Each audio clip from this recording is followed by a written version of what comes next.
नमस्ते जी। जी नमस्ते। जी कमरा मिल जाएगा क्या किराए पर? जी मिल जाएगा, ये है, देख लो आप।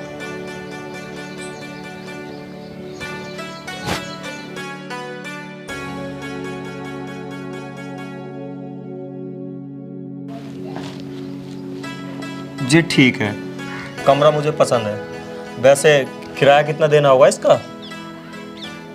वो भैया 10,000 रुपये महीने के। अच्छा ठीक है जी। ठीक है, आपको किराया ज़्यादा तो नहीं लग रहा? नहीं, मुझे तो ज़्यादा नहीं लगा। अच्छा, अगर आपको किराया ज़्यादा लगा हो तो मैं किराया कम तो नहीं कर सकती, पर आपका छोटा मोटा काम कर दिया करूँगी, जैसे कपड़े धोना, बर्तन धोना, रूम की सफाई करना। अरे इसकी कोई ज़रूरत नहीं है, मैं अपना काम खुद कर लूँगा। और हाँ, किराया ज़्यादा नहीं है, जायज़ है। पता है जहाँ मैं पहले रहता था ना, इससे भी बेकार रूम था, तब भी मैं उसके 10,000 रुपये महीने के देता था। अच्छा, फिर तो ठीक है। वो भैया एक बात बोलूं, अगर आप बुरा ना माने तो? जी बोलिए। वो मुझे 1 महीने का किराया एडवांस मिल जाएगा? अर्जेंट है कुछ? जी भैया, वो मेरे घर का राशन ख़त्म हो गया है, मैं राशन ले आऊँगी। ठीक है, ले लो।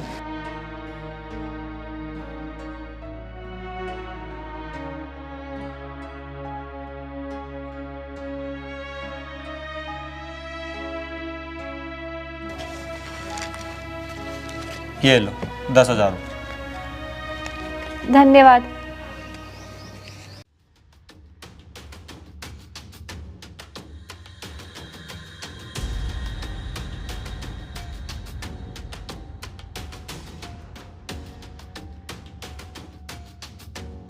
अरे अब तो बाहर के लोगों को पनाह देनी शुरू कर दी है। हम गांव के लोंडों में कांटे हैं क्या?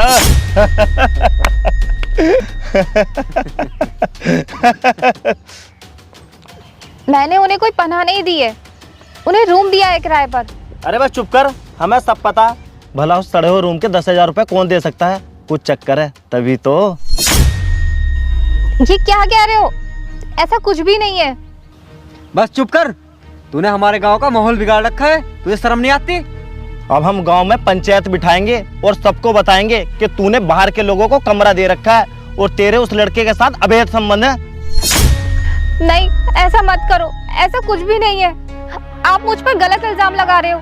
अगर तू चाहती है ना कि हम पंचायत को ये सब ना बताए तो तू उस लड़के को घर से निकाल दे। इसी में तेरी भलाई है, क्योंकि गांव का माहौल खराब हो रहा है।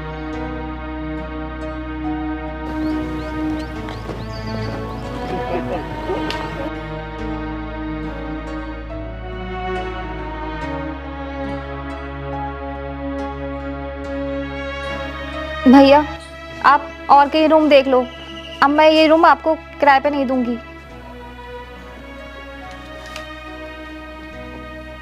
क्या हुआ, आप ऐसे क्यों कह रही हैं? मुझसे कोई गलती हुई है? नहीं नहीं, आपसे कोई गलती नहीं हुई है। तो फिर?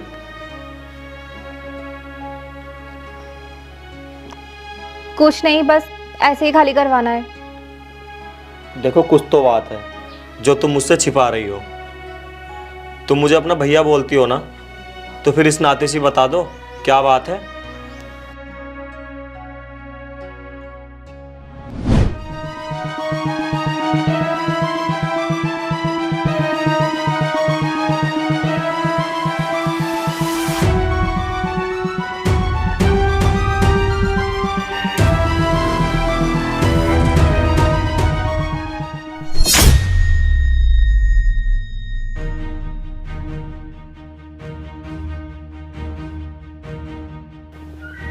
अच्छा तुम रुको, मैं उन दोनों से भी बात करके आता हूँ।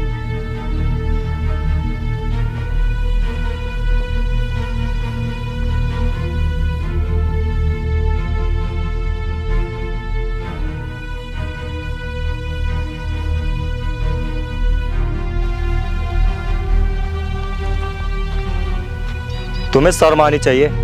अपने ही गांव की एक मजबूर विधवा औरत पर इतने घटिया इल्जाम लगाते हुए। अरे शर्म तो तुझे आनी चाहिए। हमको इल्जाम नहीं लगा रहे, जो सच है वही बता रहे हैं। बकवास बंद करो, ऐसा कुछ भी नहीं है। अच्छा, अगर ऐसा कुछ नहीं है तो तूने शहर को छोड़कर यहाँ गांव में आकर रूम क्यों लिया, वो भी 10,000 रुपये महीने में? इतने में तो शहर में बहुत बढ़िया रूम मिल जाता। मैंने गांव में आकर इसलिए रूम लिया ताकि मैं श्रद्धा की मदद कर सकूं। मदद? कैसी मदद? ये मेरे दोस्त की पत्नी है और मुझे अभी कुछ महीने पहले ही पता चला कि मेरा दोस्त अब इस दुनिया में नहीं रहा। और मेरे दोस्त के गुजर जाने के बाद मेरे दोस्त की पत्नी अब बहुत परेशान रहने लगी। घर में खर्चे तक के लिए पैसे नहीं है, राशन नहीं है। इसलिए मैंने शहर से आकर यहाँ गांव में रूम लिया ताकि मेरे द्वारा इनकी मदद हो सके। तो फिर तुमने ये बात उनसे बताई क्यों नहीं?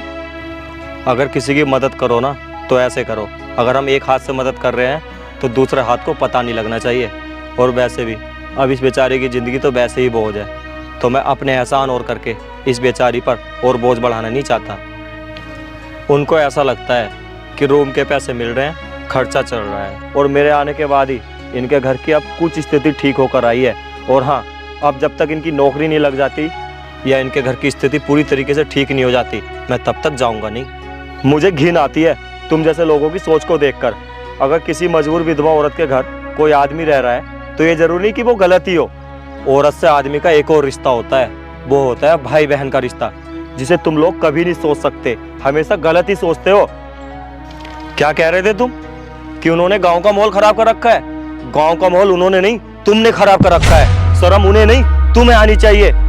गांव की एक मजबूर विधवा औरत परेशान है, उस पर घर के राशन तक लाने के लिए पैसे नहीं है, तो तुम उसकी मदद करने से तो क्या गए, और जो उसकी मदद कर रहा है तुम उसे घर से निकलवाने की बात कर रहे हो। अगर किसी की मदद नहीं कर सको ना तो किसी पर इतना घटिया इल्जाम नहीं लगाना चाहिए, समझे? भैया मैं माफ़ कर दो, हम गलत थे। हाँ भैया, अब हम भाभी को काम दिलवाएंगे, वो भी बहुत अच्छी जगह, बस आप हमें माफ़ कर दो। ठीक है।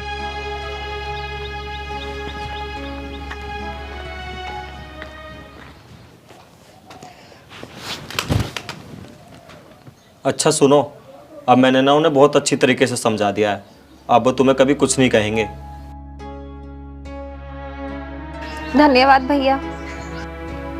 अरे इसकी कोई ज़रूरत नहीं है, ठीक है।